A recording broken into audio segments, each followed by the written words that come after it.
So this is a comparison of the Zoom H2 microphone, and I also have I think it's a Senal OLM-2 lavalier mic. This is the Mic-J044 lavalier mic.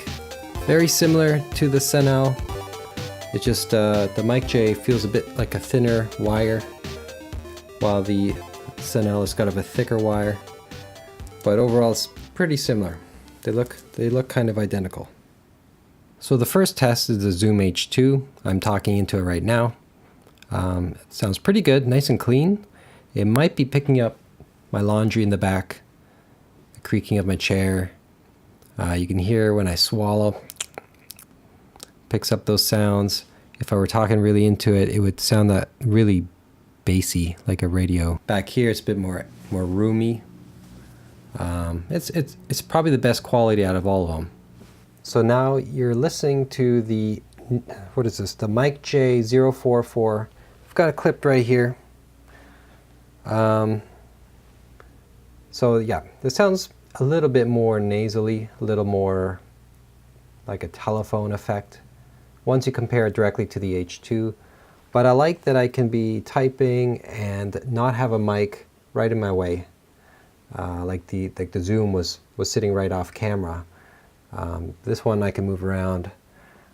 You can compare the sound to this looking when I look away, when I talk this way, or when I talk straight to the camera, or get really close to it. Now, one thing I didn't like about this Mic-J, this was my first upgrade because I originally started with the H2, and I thought, okay, this H2 is always in the shot. It's always right down here. It's always in the way.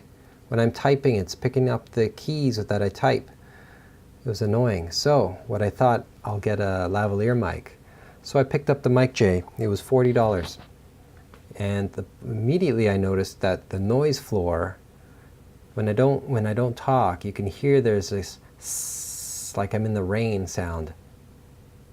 It was driving me nuts. Now partially it was picking up a little bit of my computer fans. It was picking up my heater. It might be picking up the laundry right now, but it's a bit noisy. So this is the Senal OLM-2, and the noise floor is still there. It's still kind of got that hiss in the background, but it's a bit more natural sounding, not so nasally like the Mic-J044. But I wasn't really happy with it. I mean, you can hear when I talk down here, it's a bit cleaner signal. When I look over this way compared to talking away to the mic over here, it's not so directional like the Mic-J. But the noise is killing me.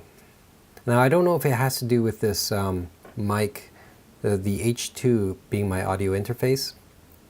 I pretty much have the gain on this thing up all the way. That might be introducing the noise.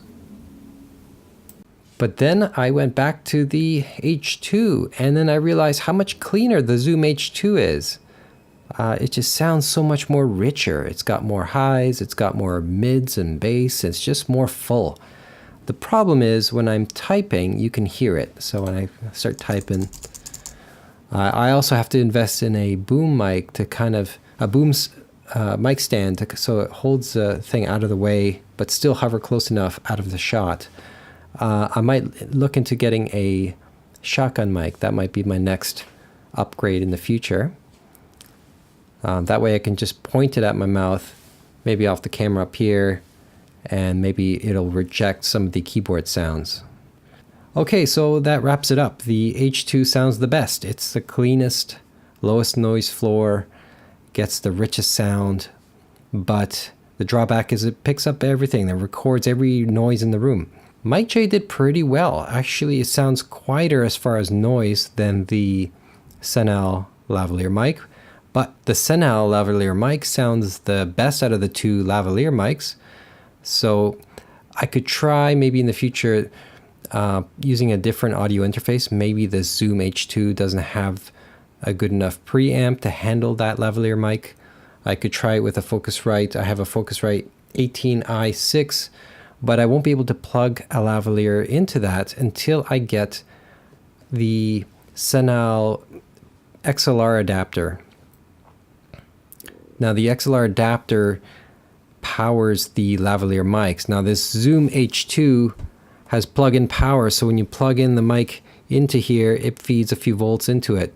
If you use a regular audio interface that has 48 volts phantom power, you will probably fry the lavaliers, because they're not meant for 48 volts. They're meant for maybe 2 or 3, 1.8 volts or something like that, which this portable Zoom recorder can do, no problem. So that's another test for another day. So that's it. Thanks for watching. Hit the like button and subscribe for more videos.